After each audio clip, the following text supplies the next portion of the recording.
I remember being in surgery, and at that moment I felt love. I thought, I must have died on the operating table. The second thought, now here's my analytical science mind still kicking in. So wait a minute, if I died, what's all this? Because first of all, I don't believe in anything. Second of all, my parents told me that you're going to go to hell because you're an atheist now. So I'm not experiencing either one of those. And that's when I really began to wonder what the heck was going on and why am I here? I asked that question in my mind, but then there was an answer to the thought I had. And the answer came kind of from around me in the atmosphere. And it was the answer of, this is your home. You are a part of me. You're a part of us. Welcome home. When it said that, welcome home, I lost it. Because I remembered. That's when it came back to me. And I knew immediately, oh my God, that life that I had on earth was just an illusion. That thing that I was doing down there on earth was really just a temporary state. I grew up on a small family farm out in the middle of cornfields, very northwest part of Chicago. I was a very weird kid. I was very spiritual. I looked around and saw that divine presence everywhere. I would tell my family, oh my gosh, God's in the trees. Spirit is all around us. They kind of looked at me funny because we were Catholics. And my family was pretty Catholic. They weren't just cafeteria Catholics, or they weren't just weekend Catholics. When I was about 15, we started having a lot of those news reports about priests who were abusing kids that were really becoming prevalent, especially in the Chicago area. And that's when I actually began to question my previous viewpoint about, is there a God? You know, was I just imagining all of that? And so by the time I would say I was 16 or 17, I had pretty much decided that God didn't exist, because if he did exist, how could this happen? And that cemented my movement away from religion or spirituality. I went into college and got a series of degrees in geology. So I became a really rational scientist, very material focused. By the time I was in my mid-20s, I was a pretty firm atheist. After college, I worked for the Department of Energy for a while, doing very scientific things out in the Western United States. And it was mostly became scientific writing, because I was actually quite good at writing, and a lot of scientists weren't. So I would do editing for them for the journal articles they were writing or books they were writing. And that pretty much kept me through, the rest of my career up until my mid-40s. I was 46 years old. I had moved to Boulder, Colorado. I was beginning to feel a bit dissatisfied with where I was in life. Some things had not gone well. My marriage had ended. And I was in that point of really questioning what was going to come next for me. So I started looking for another job. I thought, what I needed really was another job, a different job somewhere else, or, maybe in Denver or something. A little bit later that month, between Christmas and New Year's, I took a week off from work. So I went out for a bike ride. Just do a little bike ride around town, drop off some stuff at the library and run a couple of errands, and then go out on a trail ride. I went into a traffic circle.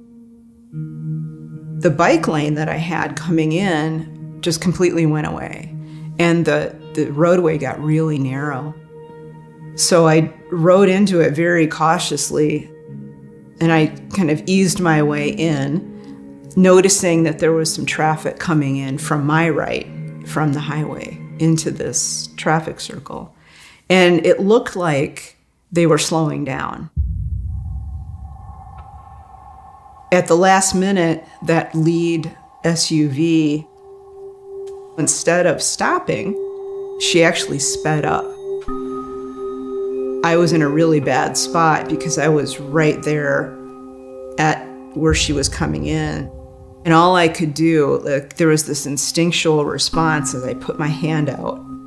I have no idea what happened from the time I put my hand out till I ended up on the hood of her vehicle. So somehow I flipped up off the bike, up onto the hood of her vehicle, looking in at her. And she's texting. I'm actually trying to pound on her windshield. And she kept driving. She didn't see me like literally right in front of her. And I couldn't hang on. The hood of her vehicle was so slick. So I slipped down, desperately trying to grab onto something. But I couldn't find anything to grab onto. And I hit the pavement.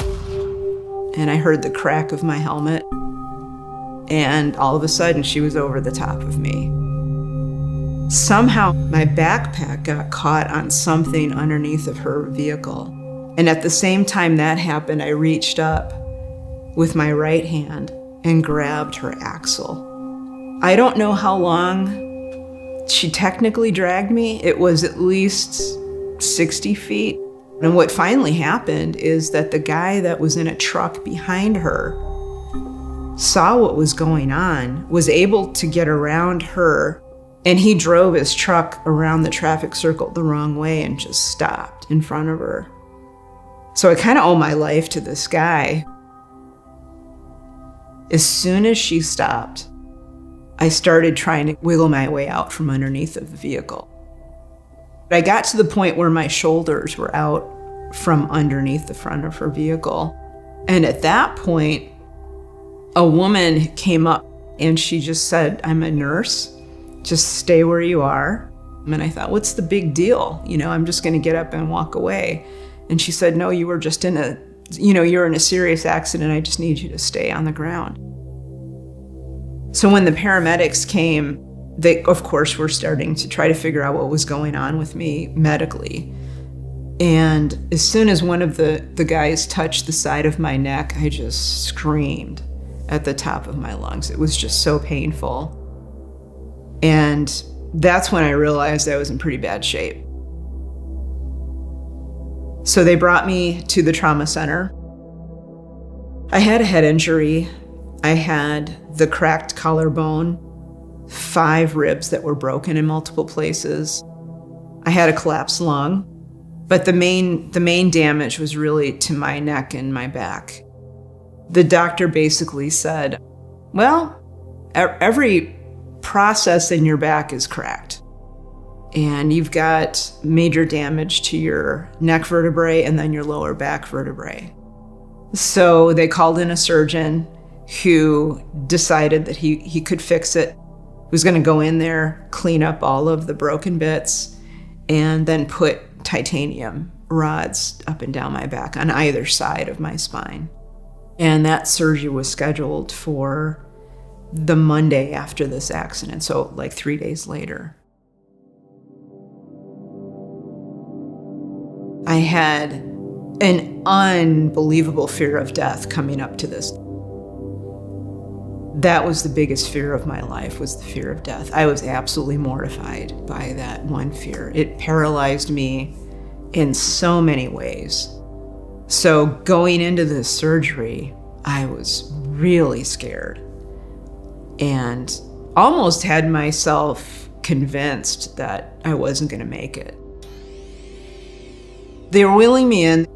They got me moved onto the operating table. The anesthesiologist came up, and, as soon as he administered it, within like 3 seconds, I was, drifting off. In a normal surgery that I've had a few before, It was just gray nothingness, and then they were waking me up in the recovery room. This time I drifted off, and I was even more awake than I was before the anesthesia. And it was that moment that I realized something really weird is going on here. I woke up, and what I'm looking around at is this beautiful hillside. It's sort of like in a meadow, so there's low grass and flowers all around me. But I'm on the hillside looking out over a series of rolling mountain ranges. And I thought, well, this is kind of a cool hallucination. I could do this while I'm in surgery. The first thing I noticed was this wave of peace. It felt like, standing in front of a fireplace when the fire is on and that heat kind of coming through you. It felt like I was being hugged. But there was this big moment of feeling acceptance and really just unconditional love coming into me. And it was powerful. And that's when I knew something was not right. And I thought, oh my God, I died. I thought I died. I remember being in surgery, and at that moment I felt love. I thought, I must have died on the operating table. The second thought, now here's my analytical science mind still kicking in. So wait a minute, if I died, what's all this? Because first of all, I don't believe in anything. Second of all, my parents told me that you're going to go to hell because you're an atheist now. So I'm not experiencing either one of those. And that's when I really began to wonder what the heck was going on and why am I here? I asked that question in my mind, but then there was an answer to the thought I had. And the answer came kind of from around me in the atmosphere. And it was the answer of, this is your home. You're a part of me. You're a part of us. Welcome home. When it said that, welcome home, I lost it. Because I remembered. That's when it came back to me. And I knew immediately, oh my God, that life that I had on earth was just an illusion. That thing that I was doing down there on earth was really just a temporary state. And this is real. It was like so obvious. I all of a sudden saw someone kind of materialize out of fog. And she was very ephemeral, so vaguely a human. And she had what appeared to be long hair, but I was never able to see her face because it wasn't about her. It was about me learning what I needed to learn. And that's what she said. It's time for you to learn what you need to learn in order to go back and make your life one that would be worth living. And those were pretty much her exact words. And I'm like, whoa, I'm not going back there. What, are you kidding me? I am not going back to that place. She said, well, you've already agreed to go back. And I said, I was kind of going back to my younger self when I was kind of a pain to be around with my parents, as I was always challenging them. So I was challenging her, like, I don't want to go back there, and I don't remember agreeing to go back. She said, well, you did that before you were born into your life, and so let me show you. And it was this weird movie moment where, like, in the air in front of me sort of materialized almost like a movie screen. And she showed me planning my life before I was born. So in a way, the experience was sort of planned out, and I got to see that. And there was a point at which I looked behind me, And all it was behind me was fog. It was this foggy gray. Whereas in front of me, it was this really vibrant, maybe it was a forest or a canyon I was walking in or a mountain or something. But behind me, it was just gone. And I asked her about that. I was like, what's up with this? And she said, the place that you are in now is not the ultimate reality of where you're going to go. It's sort of she called it a holding place. And she said, in this place, it is your place of learning. And here, what we do is we're making this an environment that is comfortable for you to learn in. Things that you enjoy, places that make you feel comfortable, and that will allow you to learn what you need to learn in order to go back and make your life one that's worth living. She would teach me things about not only the spiritual place I was in, but that everything was based on an energetic structure, not a physical one. Everything you see around you, it's an illusion. The more I thought about it, the more I knew it to be true. The equivalent amount of time that I was out on the operating table, because I did code, my blood pressure tanked, my heart rate stopped. The flatline part lasted at most about 2 minutes. If we were to do here what I did as far as places that I traveled and things I learned, it would take about 2 or 3 months here to do that. But it also seemed like forever there. You know, it was a completely different experience of, quote, time. What I realized from that is that it's not that time passes differently, it's that they are at the spiritual level outside of our perception of time.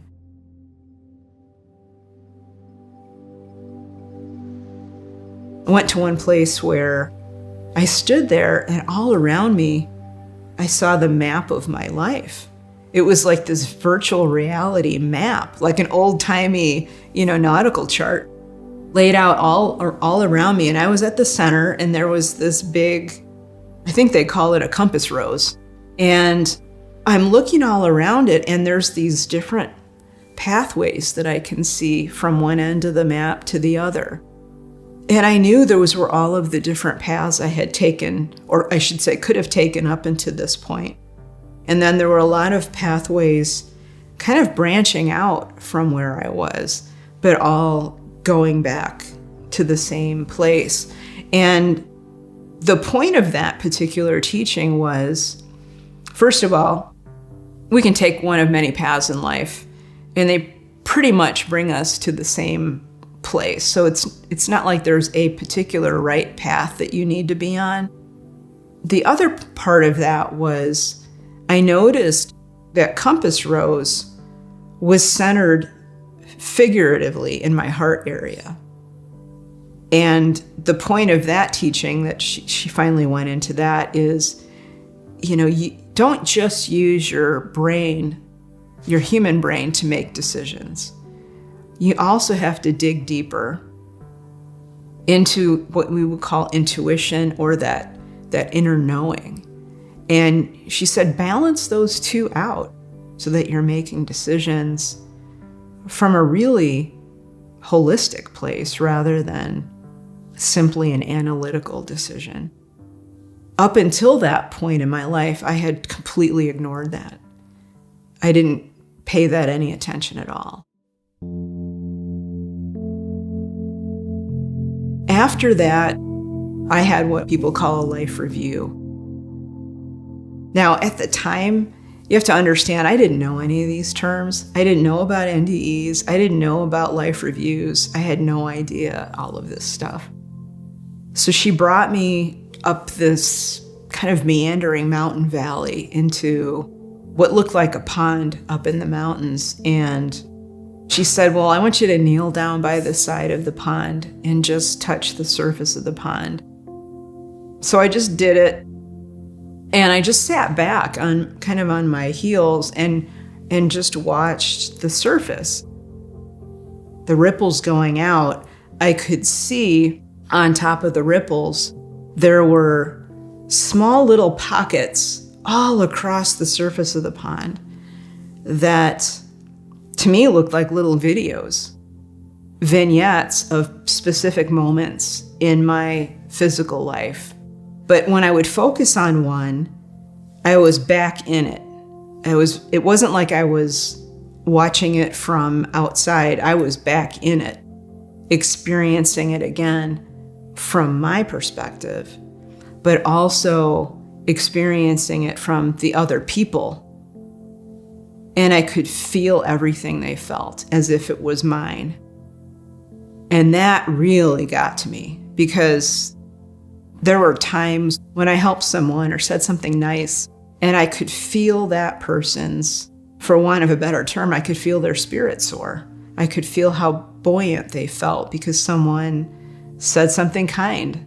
And then I could see the downstream effects of those actions too.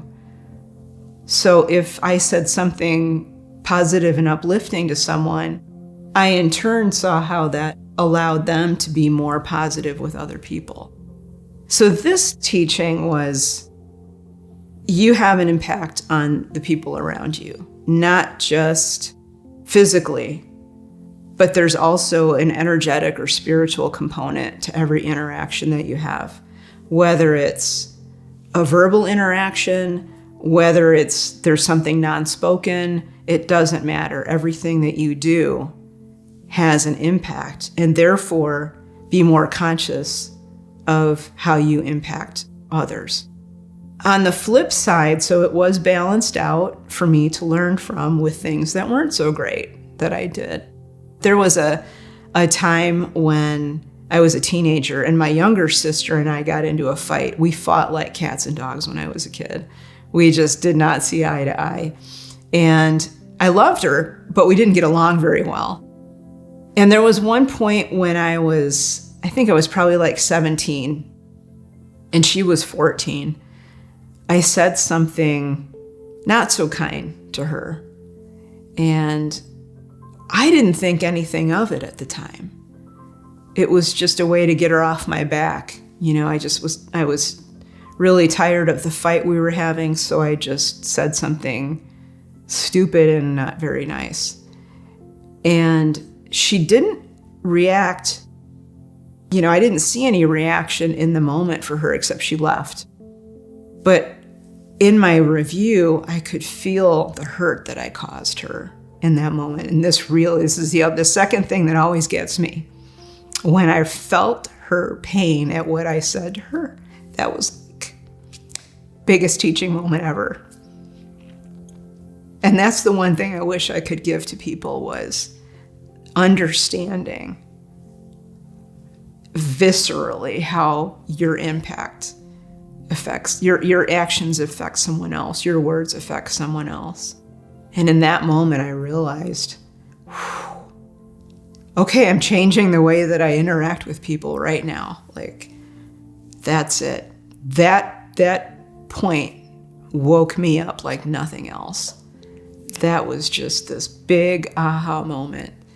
And ever since I've come back here, I remember that almost every day, and it helps me formulate how I interact with people every day. I'm very concerned and careful about how I interact with people. All of a sudden, for the first time in my whole, experience there, I looked up and there were clouds in the sky. And we were just kind of looking around, like when you were little kids looking for animals up in the clouds. And so we did that for a while. And then she got up and she said, well, it's time for you to go now. I was not happy to hear that. I thought I had passed some kind of test, and was going to stay there. I was really planning on doing this end run around my teacher. I was like planning, can I just run around her and just keep running until until I find where I'm supposed to go. That was one of the things that I wanted to do. And I also thought, well, if I pitch a fit enough, they'll just let me stay. I started getting a little bit weepy with her. So at that point, she laid hands on my shoulder that was broken, my ribs, and right up here, because the top of my sternum was the part that was cracked. And then she sort of sent me back. And I woke up in the recovery room. I was actually screaming when I woke up. I was yelling, and I was not happy. I was really angry to be back. And the nurse who was helping me, she literally jumped back. But I kept yelling, "Where is she? Where is she? I don't want to be here. Can I go back? Can I go back?" And they thought I was having some kind of psychotic episode, I'm sure. The anesthesiologist came in and talked to me a little bit. He got me calmed down. But I kept asking, I said, "Can you please send her back to me? Can you please send her back to me?" And they had no idea who I'm talking about. I had a friend in the waiting room, so they went and got her, and I feel so bad for her. So they brought her in, and I said, "That's not who I'm talking about. I don't want to see her. I want to see the woman I was with during surgery." And they're like, "What in the world is going on?" So finally I realized, well, okay. Then my rational mind kicked in, and I remembered everything that happened, but I thought, okay, you need to shut up because they don't get it. They don't understand what you went through. So I just stopped talking. I was in a Lutheran hospital, and the next morning, one of the chaplains stopped in for the hospital. She poked her head in like, "You awake?" And I could tell who it was. And I said, "Oh, thank God you're here," out loud. And she came in and we talked about what happened. She was amazing. She was really amazing. If she hadn't reacted in the positive way that she had, I may never have told anybody ever again. But she was very accepting, very positive, and explained, that I had died. And she said, "Well, you had a near-death experience." I'm like, "What is that?" She said, "Well, it's a thing. People die and we bring them back, and then they have these experiences." That was the first time I ever heard of NDE. She helped me to understand it was normal. I'm not crazy. It was a real experience. And now she said, "Now you need to start thinking about what this means for you." Because I knew, and she was trying to get me to understand, but I knew that this could potentially blow my life open in a way that I would never have thought of before. It was a complete shift of what I thought was real, what I thought was true, everything I believed. And I knew at that point it was like I had a choice. I could go back to the way things were. I could completely deny everything that had just happened. I could completely deny the experience itself, what I learned, and just try to go back to the way things were before. And that seemed, somehow safe because it was predictable. Like I knew that path. I was on it. I didn't like it, but I was on it. But this other path was a complete unknown. If I knew I could embrace what I learned and continue to learn from it, but I had no idea where that was going to go. And I really worried about what that would mean for my career because I was still in the sciences. I just assumed that I'd never be able to get a job again in the sciences because people would see that and, "Oh, she's crazy. We're not going to hire her." So I was really afraid of that path. But about 2 weeks later, when I came home from the hospital, I realized, well, I'm going to give this new path a go. I don't know where it's going to go. I'll see what happens. I was out of the body cast in just I think 2 days over 4 weeks. And they expected that to be 16. So it was very rapid healing. What I started doing was I would go out in nature every day and meditate. That was one of the things I started doing that really helped, kind of bring that soul level of awareness into my life.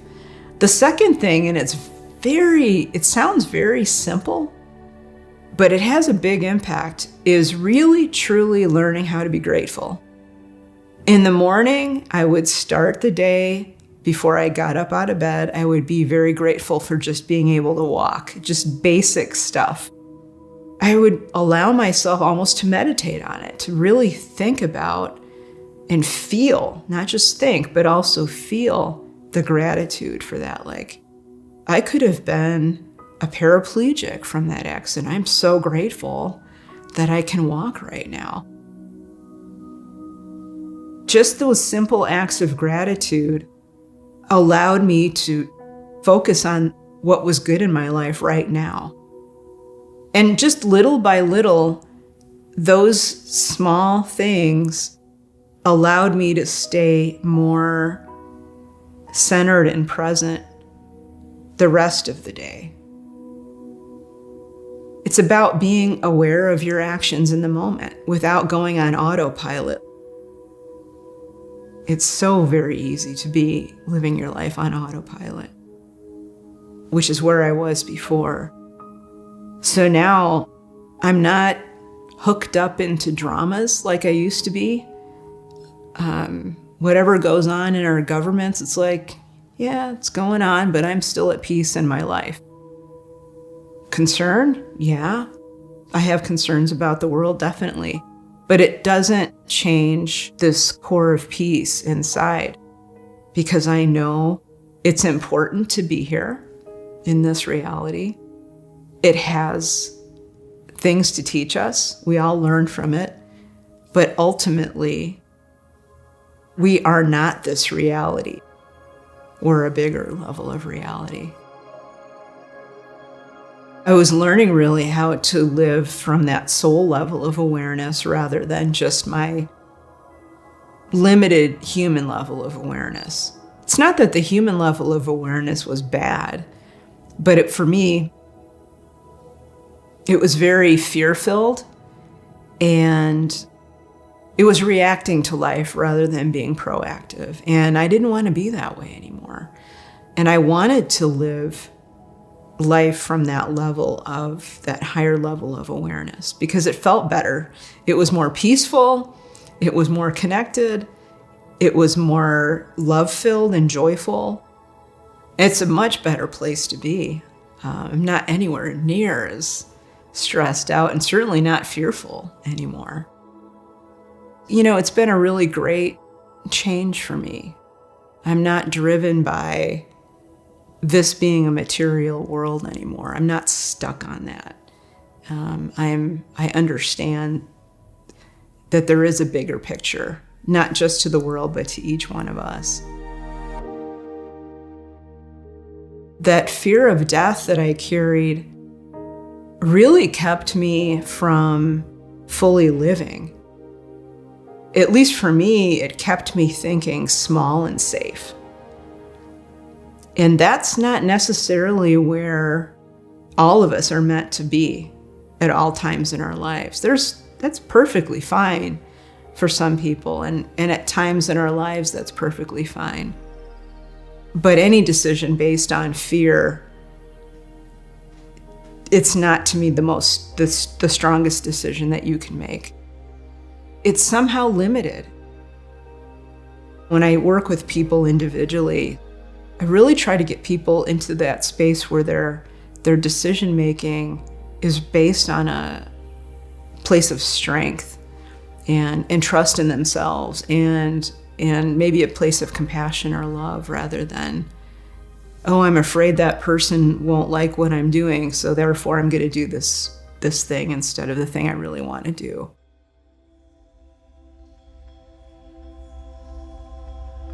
For the vast majority of souls that come here to have a life experience, and it's funny because my teacher calls this a near-life experience. And so I just like to tell that to people. They consider this nearly life, but not real life. So all of us who are here to have this near-life experience, we come here for a variety of reasons. And some people come here to learn a very specific thing. A lot of us come here to experience things that we can't experience anywhere else, or that would be very difficult. Having a child, for example, you don't necessarily give birth while you're in heaven. So a lot of people like to come here and experience having a family or raising a family.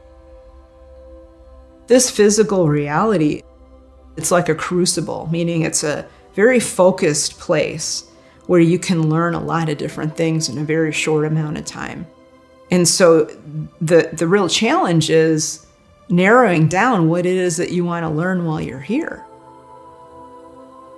All those different reasons or purposes that people can have